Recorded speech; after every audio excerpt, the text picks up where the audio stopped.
intoxication is the nature of the moon. May 10th is a special Purnima or a special full moon day because it's called Buddha Purnima. This is the day Gautama the Buddha got enlightened. You know this? This year it's on 10th of May. This full moon day is the day Gautama the Buddha got enlightened. There are many aspects to his life.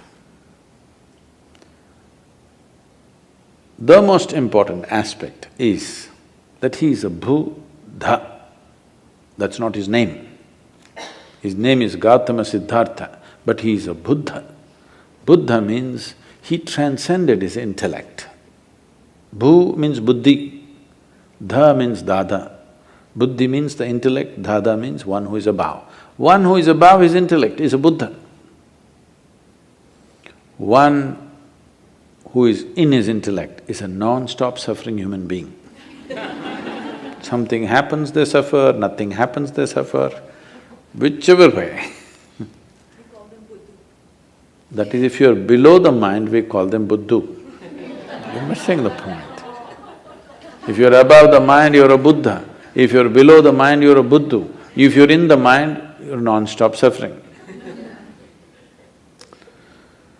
So how did he become this? He tried many things in his life. He was a prince of a small princely state. Because some yogi predicted that this will either become a great emperor or become a great sage. When he made this prediction, the father got little excited. He did not want him to become a great sage, he wanted to become a great emperor. So he decided he will not expose him to… because he thought by being exposed to some suffering or misery, he may turn into a sage. So he kept him in utter pleasure, in the best of food, best of clothes, best of pleasures, everything. When he was 19 years of age, he got him married to a very pretty young woman, kept him in a palace secluded from the rest of the society where he lives in pleasure, never exposed to any kind of suffering. One day he thought he will just take a drive through the town. He asked his charioteer to take him across. So he was going, and then he saw a man who was old, was going like this. So he had never seen an old man in his life. His father had protected him from all this. He said, what happened to him? So the charioteer, oh, he's just an old man. How does it happen? He asked. He said, everybody gets old someday. He looked at himself, he was a nice youth. What, me also? He said, yes, everybody gets old. They live long enough, they get old. This was a realization for him, I will become like this. Then he saw a man lying on the street who was ill with something, not able to get up, in great suffering. He said, stop, what is this guy? What's he doing? He said, oh, he's sick, unfortunately. What does that mean? He said, my body, sometimes it gets sick.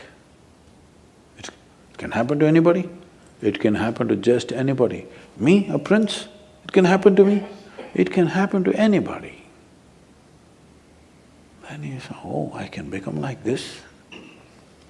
Then they were going further, he was completely disturbed by this. Then he saw a funeral. They were carrying a dead body of a man. What happened to that guy? Oh, he just died, that's all. What does that mean? That happens to everybody without exception. Then he said, what am I doing? Just eating, pleasures, nonsense, what am I doing with myself? And he struggled, he went into turmoil within himself. this suddenly being a prince and these pleasures and all this palace suddenly broke apart for him, and he started looking, what is the point of all this? This is going to get old, this may get sick, for sure this will be dead. What am I investing my entire life in this? But by then he had an infant boy. He looked at his wife and his child, this loving wife and this lovely little baby. He could not leave. He struggled and struggled and struggled. By then, a little over 1.25 years passed. When the boy was 1.5 years of age, he could not hold it anymore. In the middle of the night, like a thief, without telling anybody, he slipped out of the palace and left for good.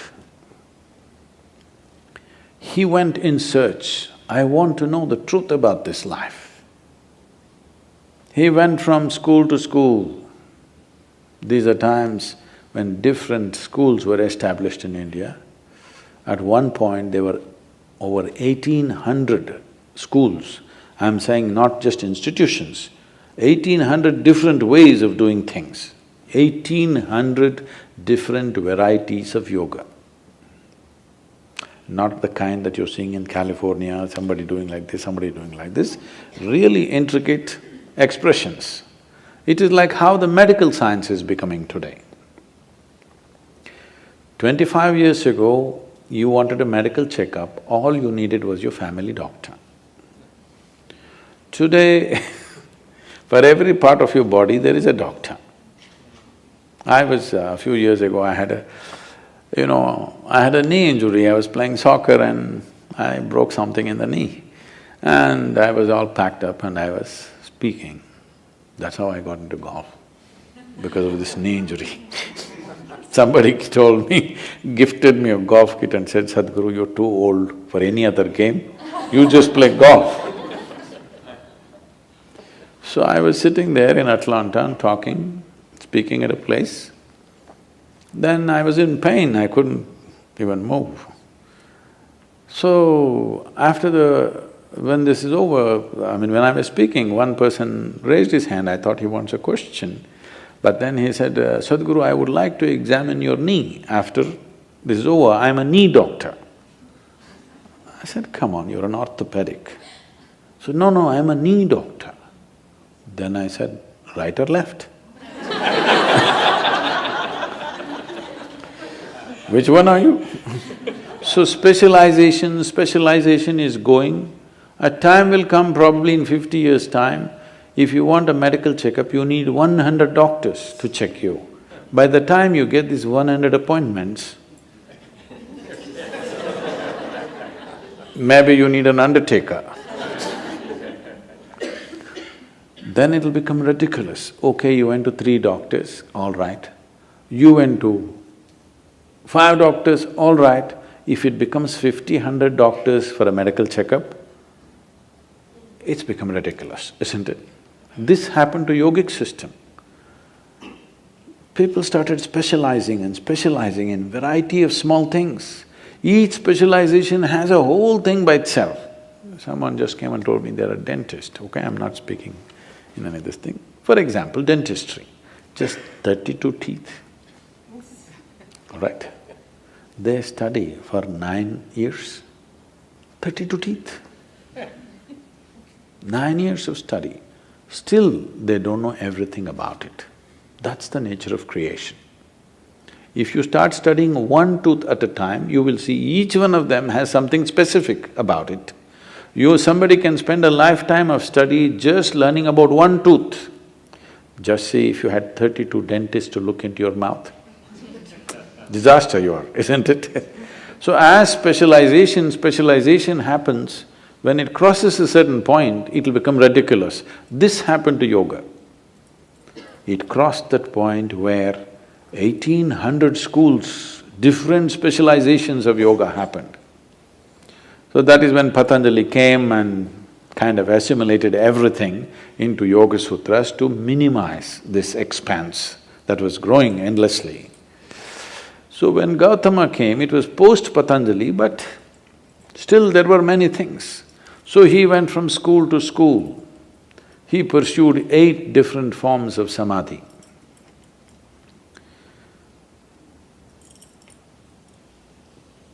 We're talking about samadhi, okay. He pursued 8 different forms of samadhi. He saw all of them were wonderful experiences, but still it did not liberate him. So in this condition, he was walking as a samana. There's a certain system of practice called as samanas. Their fundamental practice is this: they will never ask for food. You should not go in pursuit of food because they want to beat the fundamental instinct of survival. No matter what, you're always going in pursuit of food, please understand this. You may complicate it in so many ways, but fundamentally, you're talking so much about economy means you're just thinking about survival all the time, isn't it? Survival glorified, but still it is survival. So one fundamental sadhana for them is, you never pursue your instinct of survival. You simply keep going. So samanas used to just walk, never asking for food. But the culture was sensitive. If they saw a spiritual person walking, people will cook at home and run behind him and serve him wherever he is, because they know he will not ask for food.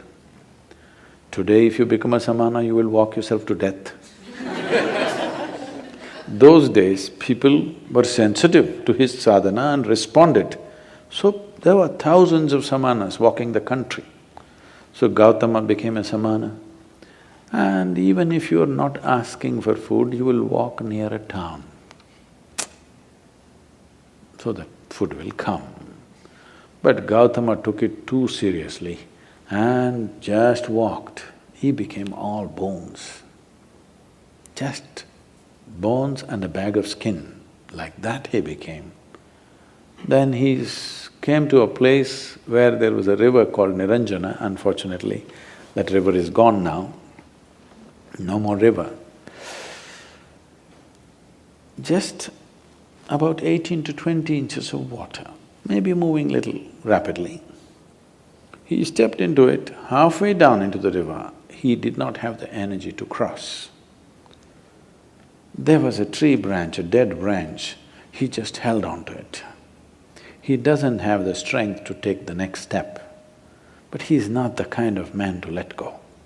He held on, we don't know for how long, people say for a very long time. Maybe it was 2 minutes. When you're feeling so weak, those 2 minutes might have looked like many years. Then as he hung on, he just realized, what is it that I'm striving for? What is it I'm wandering the entire country, growing from school to school, learning this, learning that, what is it that I'm looking for? Then he realized, there's really nothing. This life is on. All I have to do is just take away the barriers which are not allowing me to experience this. When he realized that everything is within him, there's nowhere to search, suddenly he had the energy to take the next step and the next step. He crossed the river, came and sat down under that now very famous Bodhi tree, which has become more famous than the Buddha himself.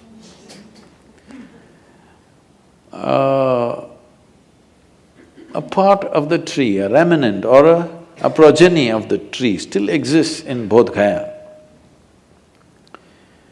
And he sat under the tree. It was this full moon night which is coming now, on 10th of May.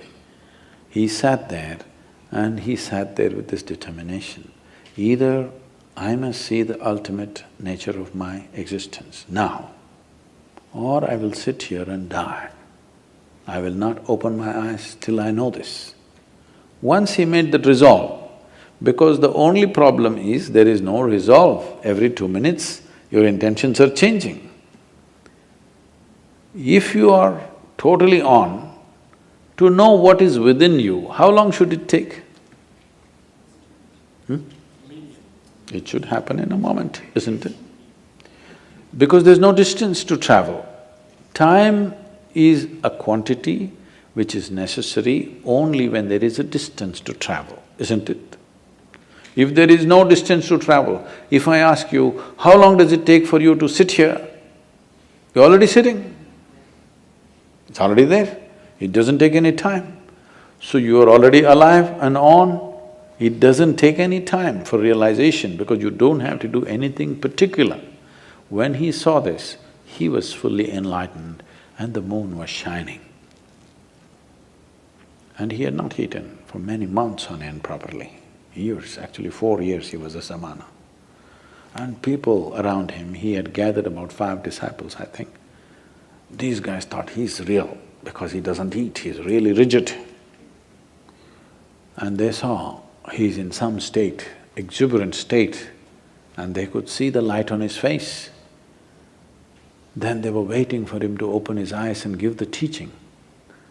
He opened his eyes, looked at them, smiled and said, "Cook something, let's eat." They were totally disappointed, they thought he's lost it. They walked with him for 4 to 8 years when he had nothing but torture. When he got enlightened, they left him because they wanted to hear something severe. He said, "Cook something, let's eat. We've been wasting our time."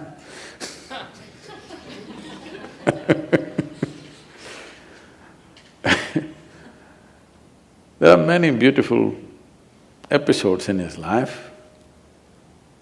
When he one day walked upon the river bank after he has become a Buddha and went and sat down under a tree. Tree, not because tree is the best place to sit under, ants can get you. Because that was the only real estate of those times. There are no buildings and buildings and buildings everywhere. So tree was a good place, a pleasant place to sit under. Rather than sitting in harsh sun, you sit under a tree. An astrologer who was of great proficiency in his trade saw the footprint on the riverbank. He had come to… In India, people of this thing means… bath means always river. Those rivers are going away, I will tell you later. Bath means always river. So he came for a bath at the river, then he saw the footprint. There is a whole science, or rather observations, through which by looking at the way one's feet is, somebody predicts exactly what he will do. So he saw the footprint and then he saw that this is the footprint of an emperor, somebody who should rule the world. Then he wondered, why would such a person be in this remote place near a jungle? Then he followed the footprint, thinking he will meet an emperor. Then he saw this monk, Gautama, sitting under a tree. Then he looked at he thought either my astrology has gone all wrong, or I'm being fooled, or I'm in some kind of a hallucination. What's happening here? Then he went to Gautama and asked, "Who are you?" Gautama was in this kind of Jasjit kind of state. He said, "I'm nobody. I'm just a nobody. But you have the feet of an emperor. You should conquer the world." Gautama said, "That I will,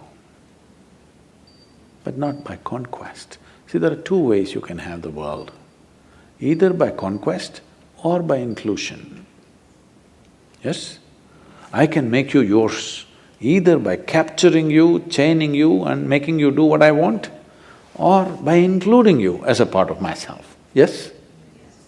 Both ways, something or somebody becomes yours, isn't it? But if you go by conquest, it will be a pain in your neck, always. If you include, this will become a great enhancement of life. He said, "I am the emperor of the world." But then he said, "You're a monk, you own nothing. I own nothing and I am a nobody. That is why everything is mine. Even mathematicians are trying to teach you the zero and the infinite are one and the same. So you becoming a no thing does not mean you're no use. You are a no thing means you have become all-inclusive, isn't it? You are something means you can only be that. You are a no thing, you can be any way you want. This is how this life is made. If your ability to respond is not curtailed, you can be anything you wish at any given moment, isn't it? So Gautama said, I'm anyway the emperor of the world, if that's a word you like, but I'm actually a nobody, because everything is anyway mine. If you see I'm responsible for everything, everything is yours, isn't it? How does somebody become yours? Because you own them or you take responsibility for them? Because you take responsibility for them, they become yours, not otherwise, isn't it?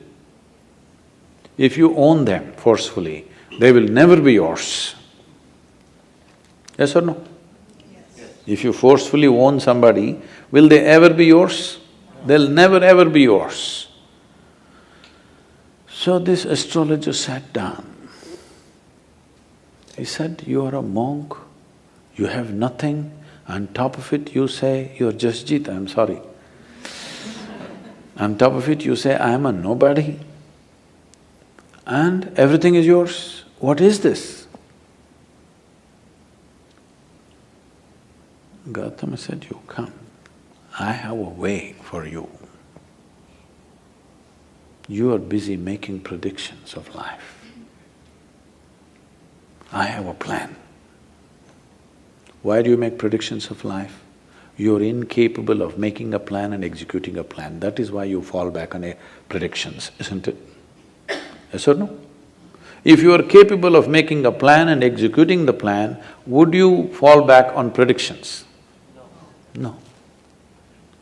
So Gautama said, you are busy making predictions. I'm here, I have a plan. Come, become a part of my plan. We'll make something else happen. You must become a part of this plan. We can make something wonderful happen. This same world can be turned into paradise if all of us go by a paradise plan, isn't it? Yes or no? Yes. The question is only, do that, because between a possibility and a reality there is a distance. Or do we have the courage and the commitment to walk the distance? That's all it is. Yes?